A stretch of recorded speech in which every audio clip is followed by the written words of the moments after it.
Hello, this is Aliya for Trickle, and today I'm going to be making one of my favorite dishes. This is a herby lamb stew, and what makes this dish so special is not only is it simple and incredibly tasty, but it's light and fresh enough to serve springtime and also hearty enough and rich enough to enjoy in winter. So of course we've got our meat first. We've got some cubed lamb.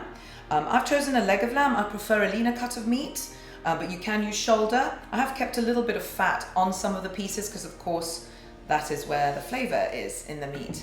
Once we have browned our 450 grams of meat in our 1 cup of onion and our half a cup of leeks, we are going to move on and add our herbs, fresh herbs. I've prepared them already. We've got 2 cups of chopped coriander here. We've got 1 cup of chopped parsley.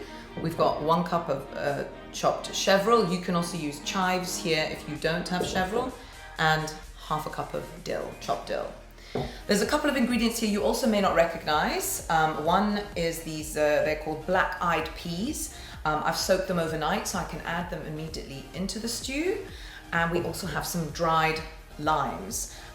These will add a real unique sourness into the dish, but it's not essential. If you can't find them, some freshly squeezed lemon juice will do. We've also got a little bit of chopped, about a tablespoon of chopped garlic and a teaspoon of chopped ginger, and then just 2 spices. This is what makes this dish so special.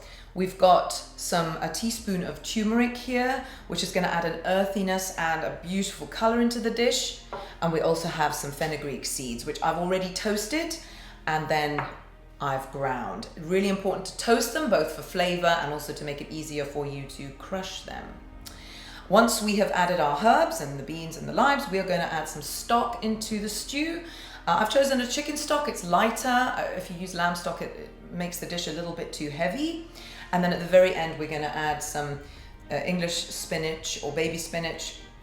This is a real sweet, soft spinach, and it's just going to, again, add color, nutrition, and flavor into the dish at the very end. Right, let's get started.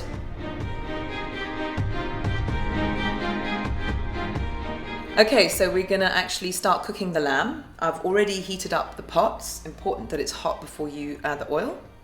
I'm using 3 tablespoons of olive oil, but you can also use grapeseed oil or ghee or even coconut oil if you prefer. As you can see, it's already bubbling. We just want to make sure that the entire pan is coated. Heating up nice and hot, and we are going to add our leeks and our onions. Now we want to sweat them down. We don't want them to brown too much. It's going to change the color of the dish. So you can see the onions are now becoming translucent, and you can see the bottom of the pan is browning a little bit. So we need to move on to the next stage. We're going to add our garlic and our ginger. You don't want to add this right at the beginning with the onions because it's going to go brown a lot faster. Smaller chopped pieces, etc. We're going to give that just a few swirls, and then I'm going to add our spices. So we're going to add our turmeric. And this is also going to go brown quickly, so we need to really work it in quite fast. It's got a delicious aroma. I know you guys can't smell it, but wow, really nice. And I'm going to add my ground fenugreek as well. Okay, so that's fully combined, and we're now going to add our lamb. Now it's important to make sure that the lamb is quite evenly spaced out.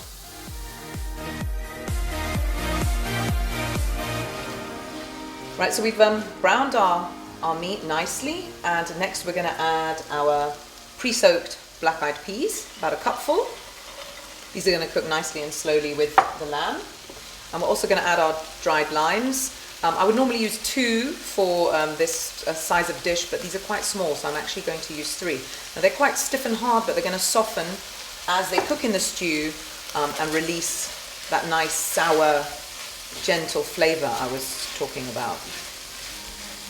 Once we've fully combined the beans and the dried limes, I'm going to add about a litre of liquid. 500 mils of that is our stock.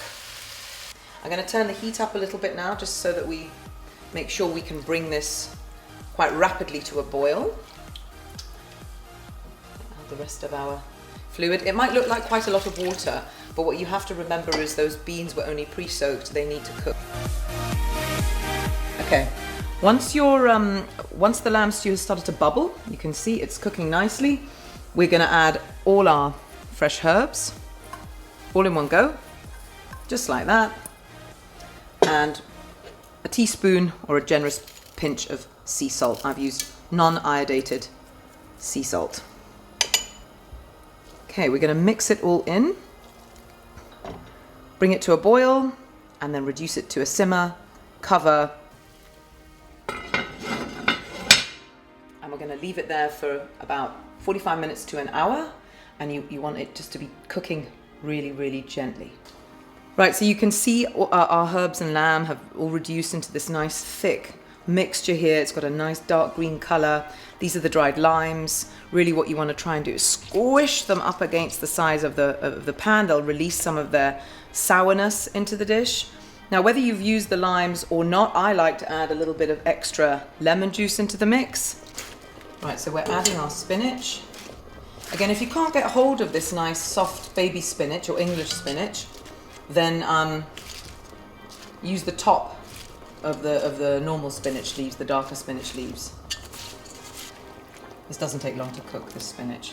You really just want it to wilt. We want to keep that nice bright green colour in with the stew. Right, I'm going to cover it and we're going to leave it for 4 minutes. So our delicious herby fragrant lamb stew is now finished. You can see we've got this gorgeous rich green colour, a little tinge of yellow sort of from the turmeric. We've got these really nice black-eyed peas in there as well. I'm just going to spoon some in a bowl. I like to eat this really just as a stew out of the bowl, maybe with some nice sourdough bread or even some sort of Arabic flatbread.